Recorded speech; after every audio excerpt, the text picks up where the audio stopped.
A new team for LeBron James, but also a new role. I'm Trevor Lane. This is the Basketball Bulletin. Make sure you guys hit that subscribe button. Double check right now. If you're not subscribed, hit the subscribe button. Turn on those notifications as well. Donnie Freeman joining me. Donnie, good to be back on the same show at the same time once again. I'm back from vacation. Yeah, definitely happy to have you back, man. I ran that ad that you had, and I was like, man, my guy Trevor looking pretty svelte over there. I saw you looking pretty good, man. You look like you're in shape.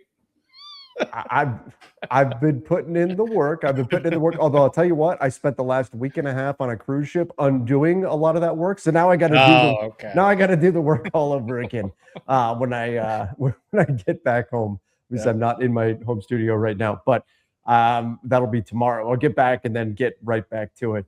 But man, yeah, I was really happy to see that, nothing happened while I was gone. No big deal, right? Yeah. Definitely nothing happened at all. And just, it just out of nowhere, we're chilling, and says, boom, there's LeBron. He decided Friday news dump.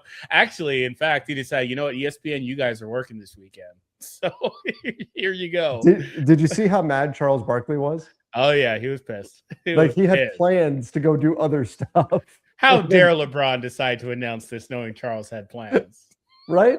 And that's exactly why he did it. This was LeBron's thought process. I know these things. And LeBron thought Trevor's on vacation, and Charles is about to get on the golf course or whatever it was Charles was about to do. So now I really got to make sure. Just me being on vacation would have been reason alone. But Charles Barkley, if he has a chance to piss him off, he's going to make sure he takes advantage of that.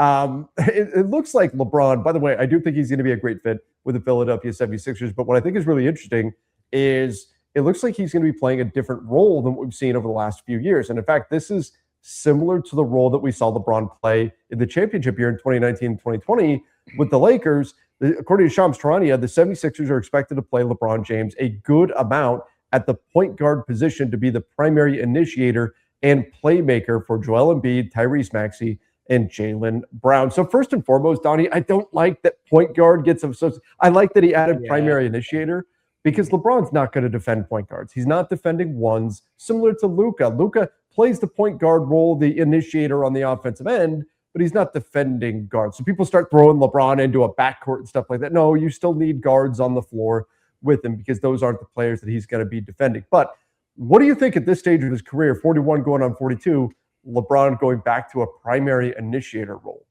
Yeah, I think this is a tricky team to do that on, because they have so many guys that are best with the ball in their hands. Their primary play type is things like isolation or pick and rolls. And LeBron is a guy that's vastly, he's excelled at that throughout his career, but lately has moved off of that. He's been getting the ball in the post and operating more from those spots, not so much at the top of the key, pick and roll, things like that, initiating. And you can still put the ball in his hands in those zones.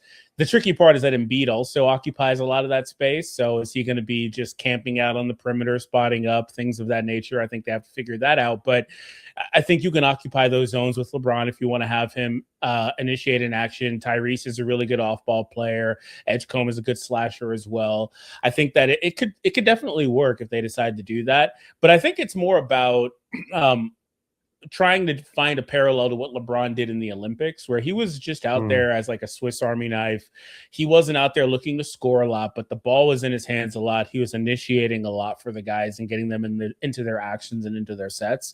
And I think that's one of the primary things that this team has been lacking since they last had, like, James Harden is a guy that can get everybody situated and into their sets and where they need to be.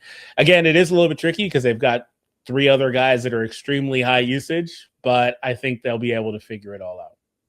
Yeah, I like this usage stat that was put out here the other day by Dean Oliver. I mean, look, obviously this can't happen. Like mathematically, it's impossible. You can't have these guys totaling 142% usage. Cannot happen. So LeBron at 27%, Maxey at 29%, Edgecombe 19%, Embiid at 32%, and Jaylen Brown at 35%. Obviously, something has to give there. But I'll tell you what I really like about this. Two things real quick here. I really like, number one, I like that Tyrese Maxey is not going to have to play as many minutes, ideally, and not with the same usage as he had to last year. There was that point, I believe for the entire season, he wound up playing the most minutes of anybody in the NBA. He was averaging over 40 minutes for the bulk of the NBA season. So That I like in and of itself. But I also like the fact that Tyrese Maxey is on the floor, because when I think about LeBron James in a primary initiator role, what I don't want to see is LeBron having to bring the ball up the floor all the time, right? Having to bring the ball up against pressure, especially the way we're seeing defenses really pressure ball handlers and try to harass them on the way up the floor. I don't want LeBron having to burn his energy doing that. So Tyrese Maxey gives you that speed demon that can get the ball up the court. And then once you get into the half court, run a quick pin down screen. Here's the ball, LeBron, and then let him do his thing with his vision and all of that. I do think people often ask about, what is LeBron stylistically? What would he like to be in terms of if Kobe was trying to be, Michael Jordan? What is LeBron? LeBron's very much his own guy, but I think the closest when I think to LeBron, it's actually more of a Magic Johnson type of player. With that said, he's usually needed to take on a larger scoring role. With this team, that's not the case. There's a world where LeBron James leads the NBA in assists in this type of role where he can just play that facilitator. But to me, the key is a facilitator in the half court, but not the guy that has to bring the ball up against pressure every single possession. Yeah, I think this team's got a few guys that can do that. You could put the ball in Brown's hand. You can have Edgecombe do it. You can have, when they start getting into bringing in the bench, you can have a guy like Simons do it, or some of the other guys, like I like their rookie and all that stuff. But I think they've got a lot of ball handling on this team, so he shouldn't have to do that. I think if you can get him into his spot and then run the action from there, it would be successful. Really, I think the interesting part about this is with Maxey, I think LeBron has a really good pairing inbuilt there, in that he loves playing with that type of player. It could look a little bit Kyrie LeBron-esque in that, it's a little bit different. The athletic profile is different. Maxey's more of an athlete than Kyrie was, but Kyrie's much more shifty, better finisher. Sure. But I think they both have some wiggle. They both are great shooters, things like that. And I think with those two guys, it could look pretty similar to that. And one thing that really impressed me with Maxey was when they had Harden, he was able to be the off guard in a lot of those sets, and he'd come off screen and he'd be a slasher, things of that nature. And I thought it really took a lot of pressure off of him too, like you were mentioning, in terms of the usage he has to have. And I think with LeBron out there, they can figure that out. But really the interesting thing about this team is when they get into doing the things I was mentioning, where they're starting to stagger these guys and bring in some of the bench group, because all of a sudden you may have a situation where, for one, this team may have multiple looks. They may be really slow with some pairings. They may be pretty fast and athletic with some pairings. They have three of the top transition players on this team from last season in Brown, Maxey, and LeBron in terms of scoring in transition. Obviously, Embiid and LeBron, maybe a bit of foot speed stuff there in the half court. I'm not exactly sure how that looks, but when they start mixing in like Dean Wade and Barlow and Philon, they can Anthony Simons. Yeah, and Huck Porty if they need to, or Dembona. They've also got some looks in there where you could go like Dean Wade and LeBron as your two bigs and go small there. But they'll be having situations where they can have 2 to 3 of their main guys out there at all times, because they got 5 main guys. And a lot of teams are not going to be equipped to defend that. So that's where I think the usage stuff will sort itself out, because in certain pairings, maybe you come to find out that LeBron doesn't mesh great with Jaylen Brown, and instead you'd like to pair LeBron more so with Maxey and Embiid and give Brown his own groupings to where he can have the ball a lot without LeBron. Like, you may find those types of things. The key will be that they figure things out come crunch time of games, because that's going to be their closing 5. All those guys are going to be on the court, so they need to have things sorted. And I think it'll take time for them to slot into their roles. But I want to tell you what I think is the biggest key to this whole thing working. I want to get there right after this. First, a quick shout out to our sponsor, and that is Prize Picks. You guys can check them out. Use the link in the description down below. They got a great new promo right now. The code is HMA. If you're a new user, play $5, get $150 if you win in your lineups for Prize Picks. Go check them out. Best time ever to join up with Prize Picks. Again, that code is HMA. Play $5, get $150 if you win in your lineups. All you got to do is pick more or less on some of your favorite players. So, for example, the WNBA going strong right now. I went ahead and made some selections there. Nafisa Collier, I'm going with her. More than 9 rebounds and assists combined. And then Marina Mabrey, more than 2.5 assists. And one of the cool things, if you're not sure how has this player done recently in that, well, I can look and see, she's done it in 4 of her last 5 games. She's cleared 2.5 assists. So Marina Mabrey, I'm rolling with that one. If you guys, again, want to get in on it, that code is HMA. Play $5, get $150 if you win. If you're a new user, the link is in the description down below. Go check out Prize Picks. Never a better time to do it than now. All right, Donnie, I'll tell you the biggest key to all of this whole thing working.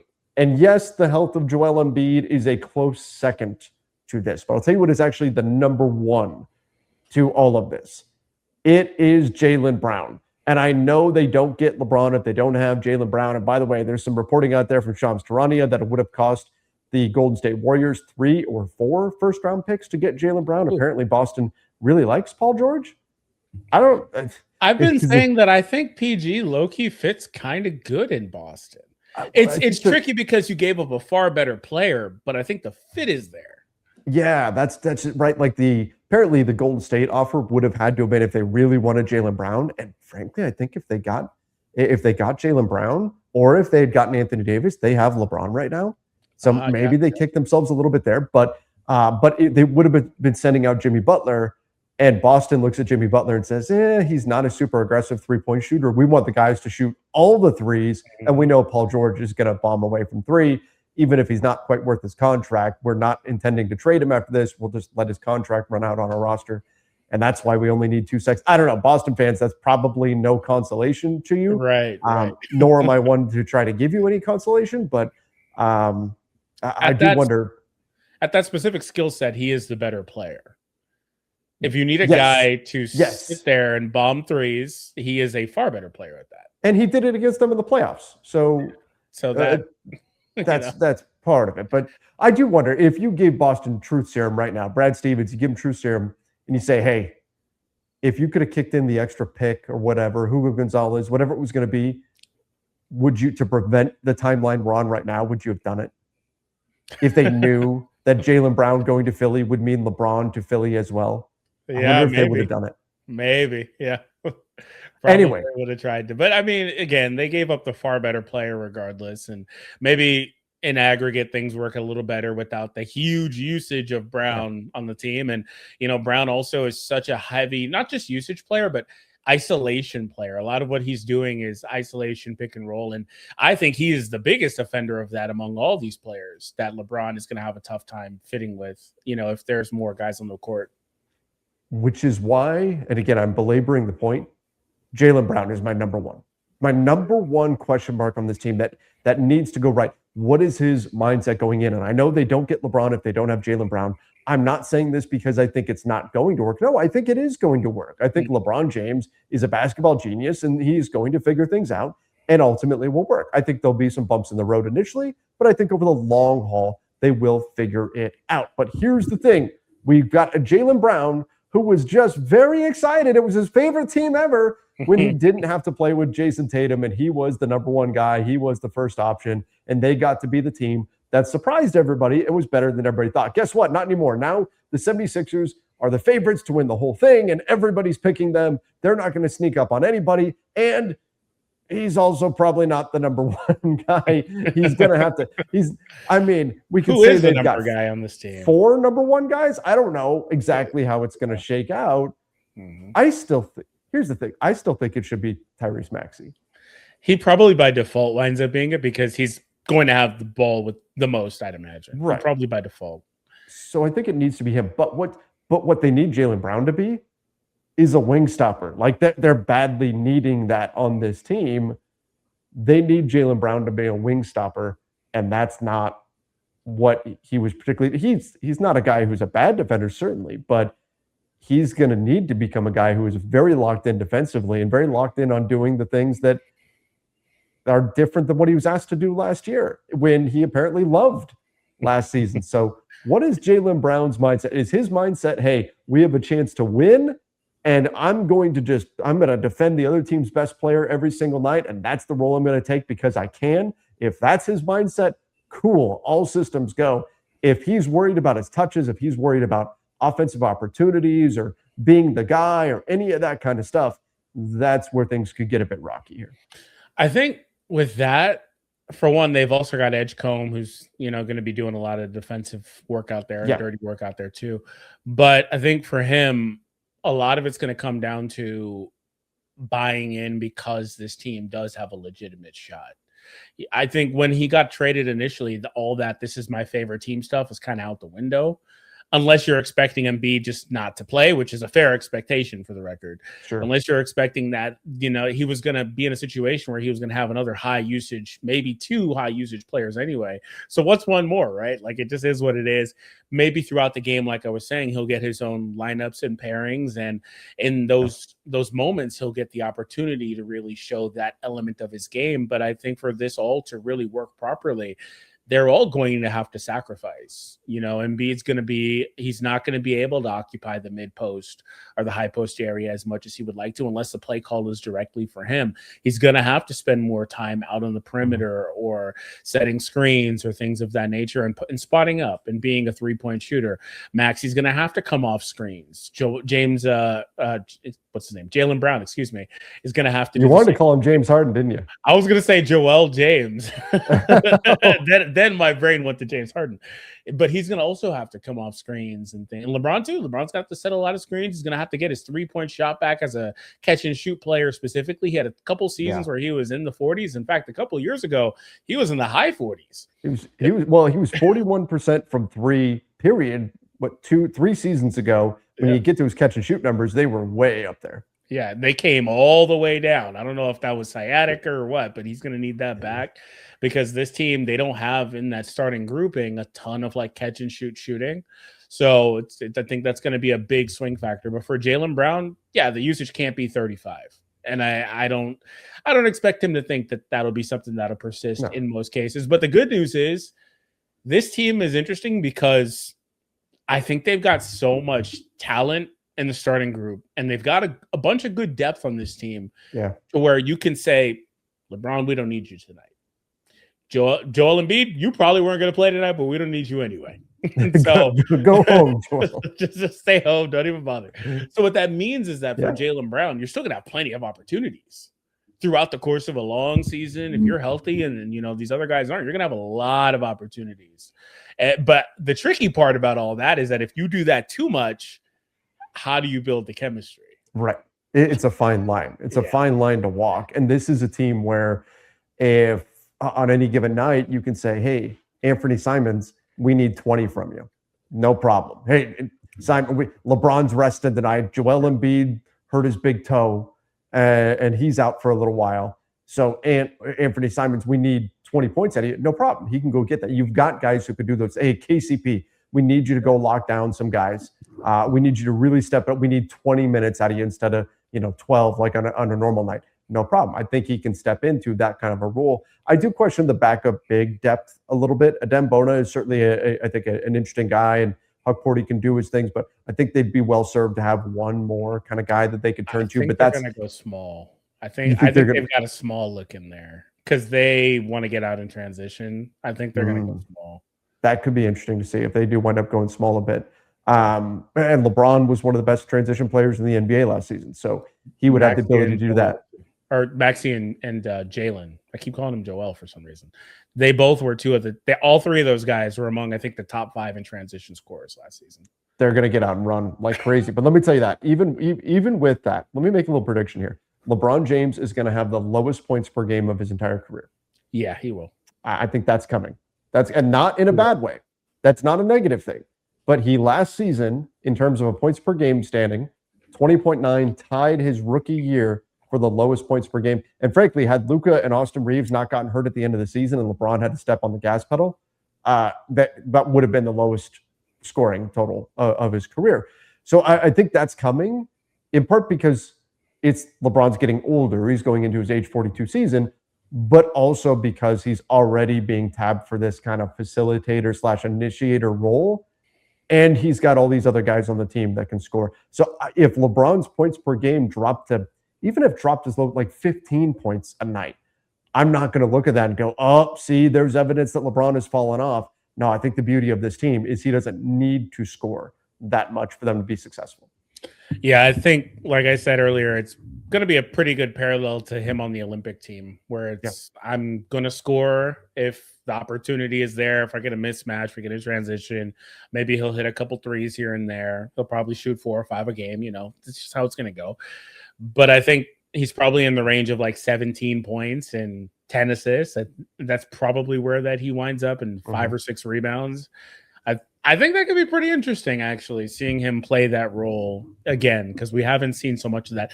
The interesting thing is that it's kind of like a fine line with LeBron, because he wants that role, but only so much. Because there have been spots where it's like, we need other ball handlers. I need other guys. That was what I was going to ask you, because that's so. I mean, we know it from the Lakers, right? We've been talking about it for years. That we're talking about LeBron going into a primary initiator role. He's been trying to move away from that for the last 5 or 6 years. So that did strike me as funny that here we are, and suddenly it's, we're going to put the ball in LeBron's hands. I mean, that's why the Lakers traded for Dennis Schroeder the first time. Why they went and got him to take the ball out of LeBron's hands, so he didn't have to be the initiator all the time. Then that was part of the rationale for the always, much maligned and rightfully so Russell Westbrook trade, right? They've been trying to have other guys who could initiate. Yeah. And now here he is, and the first thing they're going to do is, we're giving the ball back to LeBron James. I do think the difference will be what I talked about earlier, though. It's not going to be, here's the ball, and you have nobody else on the floor. Like when it was the Lakers and their championship year, it was LeBron, it was Avery Bradley, who could handle the ball a little bit, KCP would in his place in the playoffs, who could handle the ball a little bit, Danny Green, Anthony Davis, and JaVale McGee. Really, like, if you're going to bring the ball up the floor, a lot of that's going to be on LeBron James. I think the beauty of it right now is that they've got other guys that can bring the ball up the floor, even if LeBron's in that primary initiator role.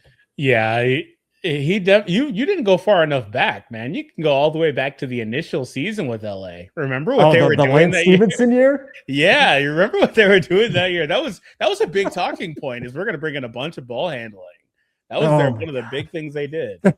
There's this long history of how do you be successful with LeBron? You're surrounded with players who defend and shoot threes, and the Lakers went, I know, let's go get ball handlers. Yeah, that's the way to do it. Everybody else through the last 50 years of LeBron James, I'm exaggerating, is completely wrong, and we have secretly had the correct way to build around LeBron James the entire time. It's true. Yeah, that didn't work out so well. Yeah, I think for him, it's more about like I was saying, it's a fine line because he wants to be able to feel like himself and play his style, which is I have the ball and I can dictate how the defense responds to what we do, and I'll set things up.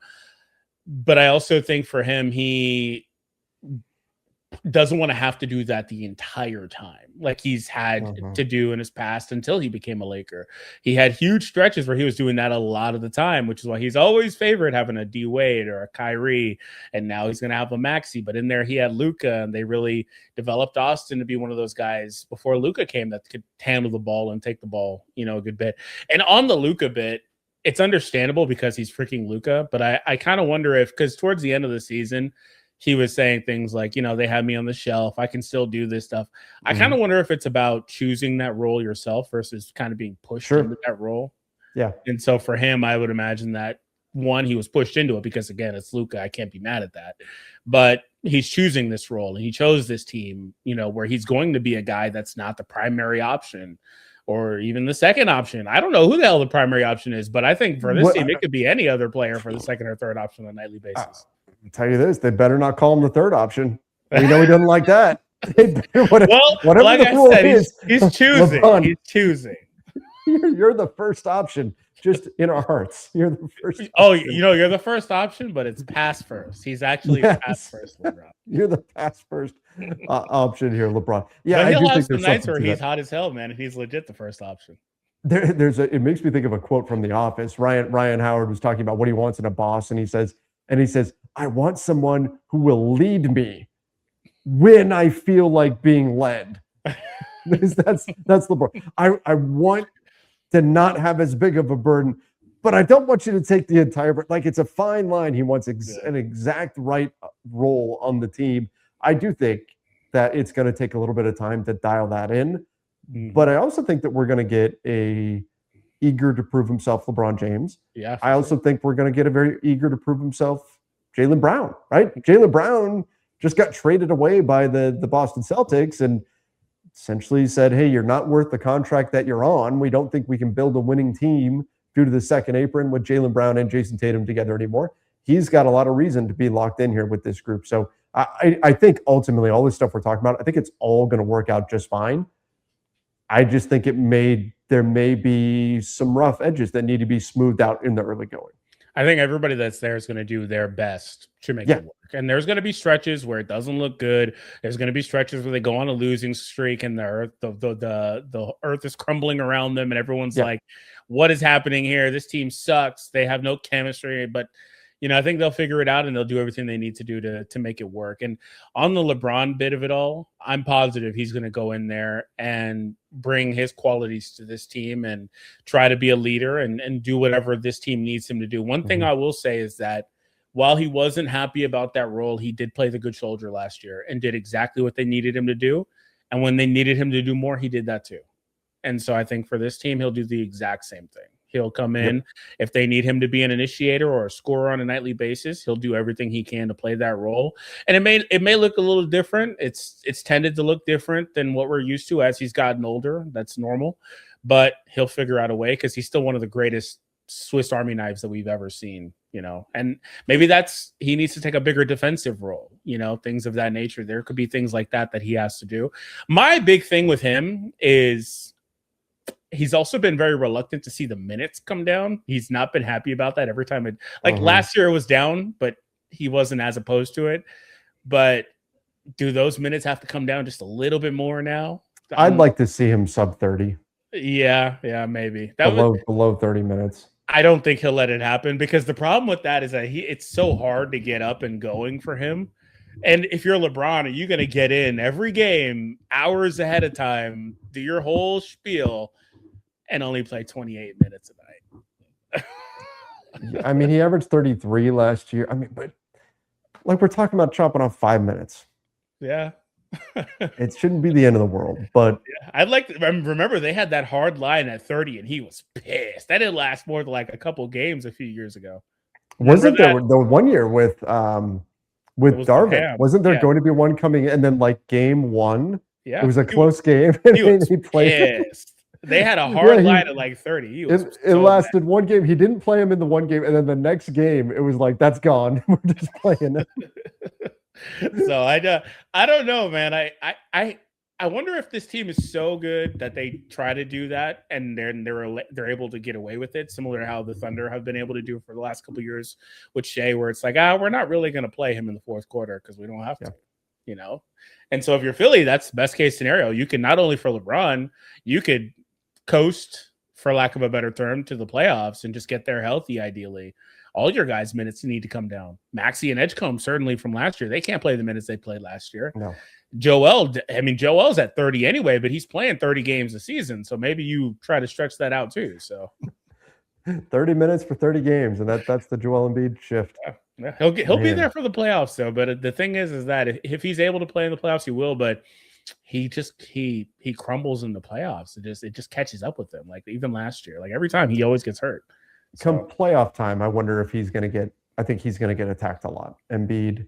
Yeah. And so if he's healthy though, I think they'll be okay. But that is potentially, if you can get a team that can really put you in the blender and force both LeBron and Embiid to have to make multiple closeouts, that's probably the recipe for success offensively against this team, against their defense, is to force a lot of rotations and get this team in the blender. But again, they can counter by mixing up the rotations and putting other players. That's why I brought that up, because Embiid forces them into drop coverage. Yeah. He forces them into a deep drop coverage. So you're going to need your other guys to be fighting hard over screens, staying attached to shooters, etc. He forces those style. Yeah, Edgecombe can do it. Maxey's a good chaser. Jaylen Brown, he sometimes off ball. He has that thing where he's not as locked in off ball, but he can do it too. But when you go to the bench with Barlow and some of the other guys like Dean Wade, who's one of the most versatile forwards, I think that's where they'd be better capable of defending stuff like that. But Embiid does inherently make it a bit difficult if LeBron is the help defender. If they're maybe this is somebody else like Wade or something, but if there was another bouncy help rim protector that they could put out there in a dual big setup that's quicker on his feet, that would be good. But that's not, unless they play smaller, that's not really, unless LeBron really buys into that. because LeBron's pretty comfortable just kind of going and hanging out on that. And every so often he'll make that read. Sometimes he won't move. It just kind of depends, you know. I think he does this analysis in his head where he's like, is this worth me? It's risk analysis, yeah. Like, is it worth me putting on the Jets for a moment here? If not, okay, you can have it. And that's where that supercomputer brain is like, how much gas is in the tank now? That happens with shooters too. They've been saying for years, LeBron knows everybody's percentages. So if he sees you, he'll see you. He's not going to make it. And then they'll make it. He'd be like,